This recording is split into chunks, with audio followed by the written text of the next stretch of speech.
네, 경기 광주시을 안태준입니다. 방금 우리 존경하는 김도 후보님 말씀하셨다시피 정부가 책임져야 할 거는 책임을 져야 됩니다.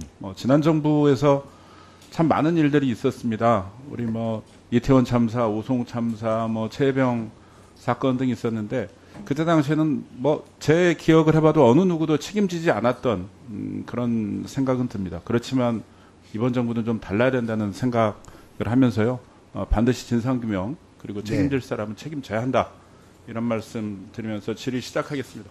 제가 잘 몰라서 그러는데요. 이 열차 배차 시간이 얼마나 되는지 혹시 누가 대답해 줄 수 있는 분이 있을까요? 배차 시간이요? 네네. 예. 네, 코레일 부사장 정정래입니다. 먼저 이번 청도 사고 관련해가지고 유가족 여러분들께 크게 좀 얘기해 주세요. 일요일 말씀을 드리고 고인의 명복을 빌면서 여러 의원님들 그리고 국민 여러분께 거듭 죄송하다는 사과의 말씀을 드립니다. 마이크를 그쪽의 배차 간격은 동대구 이남은 약 한 20분에서 30분 정도 배차 간격입니다. 네, 알겠습니다. 제가 왜 이 말씀을 드리냐면 제가 사고 시간을 조금 확인을 해보니까 작업자 진입 지점부터 접촉 지점까지는 320m, 그러니까 사고 난 지점까지는. 그다음에 점검 위치, 이동하려는 위치까지 470m였어요. 근데 지금 열차 사고 난 시간은 10시 49분입니다. 근데 진입 시간이 10시 44분이에요. 5분 남겨놓고 진입한 거예요. 그것도 등 뒤에서 오는 하행 시간에. 근데 이거는 남성현역에 이미 열차가 지나가는 시간이 다 나와 있을 거고, 그 다음에 이런 작업을 하게 되면 지금 여기도 보니까 무전 사실이나 통화 사실이 전혀 없다고 지금 나와 있는데, 사고 난 후에. 근데 남성현, 이거 지금 작업 지침이나 그런 것들을 봐도 이전역, 이후역하고 상의를 하게 돼 있더라고요. 근데 이 상의하지 않았어요. 그리고 예를 들어서 작업자가 진입을 하게 되면 이제 우선은 이게 20분이나 되는 간격이 있는데 500m 움직여야 되는데 5분 전에 그냥 들여보냈단 말이에요. 근데 저는 이거 도대체 이해가 안 되고요. 그래서 제가 한번 여쭤보는 겁니다. 사고 시간 전에 지금 진입 시간이 10시 43분 55초에 진입을 했어요. 그리고 5분 후에 10시 49분에 사고가 납니다. 그러니까 저는 하행열차 통과 시간 5분 전에 진입한 이유도 모르겠고, 만약에 진입한 걸 알았으면 우리가 앱이 깔려 있으면 뭐합니까? 실제로 잘 이동을 하려고 그랬으면 길 건너서 이동을 했어야죠. 철도를 건너서 상행 쪽으로 이동을 했어야 된다고 봅니다. 근데 어떤 안전조치도 어떤 안전교육도 하지 않았다는 생각을 할 수밖에 없습니다.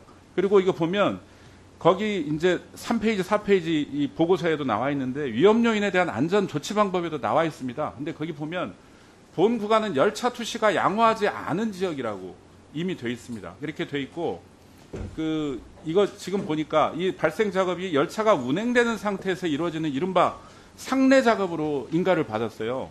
근데 이번 사고 현장은 대피가 우리 증언에도 나오지만 대피가 사실상 불가능하고 열차 투시조차도 양호하지 않은 상태인데 어떻게 상례 작업으로 인가를 받았는지 이거부터 난 당연히 조사를 해야 된다고 봅니다.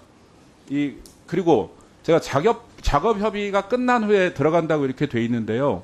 실제로 이 시간표를 여러분 잘 보시면 작업 승인 시간이 10시 45분으로 나옵니다. 근데 이미 10시 43분 55초에 진입을 했어요. 그러니까 이런 것들을 명확히 이유를 따지지 않으면, 그러니까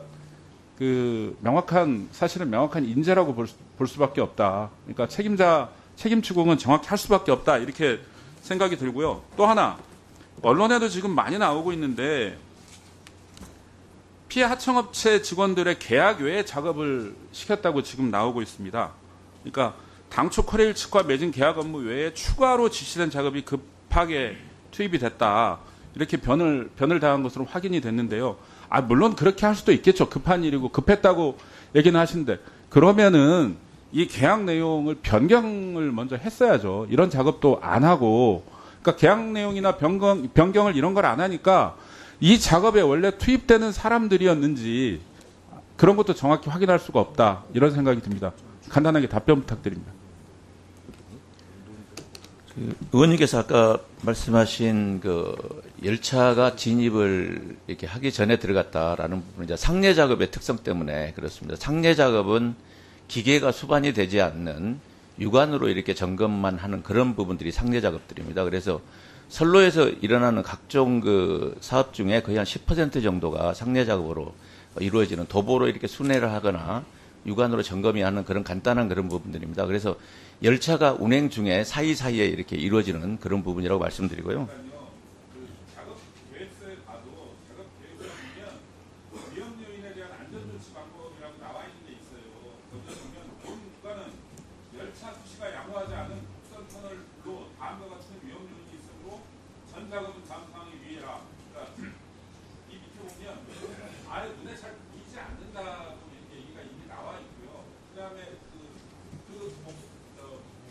교량 구간이고 터널 구간이기 때문에 아예 피할 곳이 없다고 되어 있습니다. 그러니까 제 말씀은 20분간의 배차 간격이 있음에도 불구하고 열차가 지나기 불과 5분 전에 투입할 이유가 뭐냐고 묻고 있어요. 상례 작업 부분에 대해서는 열차 운행 상간에 하는 거기 때문에 열차가 꼭 지나가야지 이렇게 투입을 하는 건 아니고, 예. 상례 작업, 상례 작업으로 해가지고 열차 사이에 그 육안으로 점검을 할 수 있는 그런 시간들이 그런 나오는 구간이기 때문에 상례 작업으로 해서 한 겁니다. 네네.